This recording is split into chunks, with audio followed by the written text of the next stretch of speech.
আমাদের রিপোর্ট অনুযায়ী 48 ঘন্টার পূর্বাভাস আছে ভারী বর্ষা, এবং সেক্ষেত্রে গভর্নমেন্টের যা যা করণীয়, সিএস অলরেডি ডিজাস্টার ম্যানেজমেন্ট নিয়ে আমি নিজেও মিটিং করেছি আগে। সিএসও প্রত্যেকটা ডিস্ট্রিক্ট ব্লক লেভেল পর্যন্ত করেছেন, যেখানে পরিষ্কারভাবে বলে দেওয়া হয়েছে যদি কোথাও প্রয়োজন হয় লো লাইন থেকে লোক তোলবার, রিলিফ শেল্টার রেডি করা থেকে শুরু করে সবটাই করেছেন। এবং 24/7 ডিজাস্টার ম্যানেজমেন্টের যে কন্ট্রোল, সেই কন্ট্রোলও আমাদের চলছে ব্লক লেভেল থেকে ডিস্ট্রিক্ট লেভেল থেকে নবান্ন লেভেল পর্যন্ত।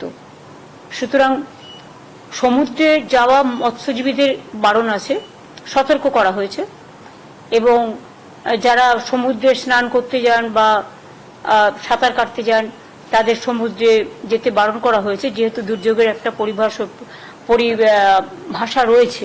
এবং তাছাড়াও মোটামুটি বাদবাকি ডিএম, এসপি থেকে শুরু করে আইসি, বিডিও এবং লাইন ডিপার্টমেন্টের সবাইকে অ্যালার্ট করে রাখা হয়েছে, যাতে কোনো রকম কোনো দুর্যোগ হলে যেন সঙ্গে সঙ্গে তাদের রিলিফ শেল্টারে নিয়ে যায়, এবং তাদের রিলিফ মেটেরিয়াল থেকে শুরু করে সবকিছু রেডি করা আছে।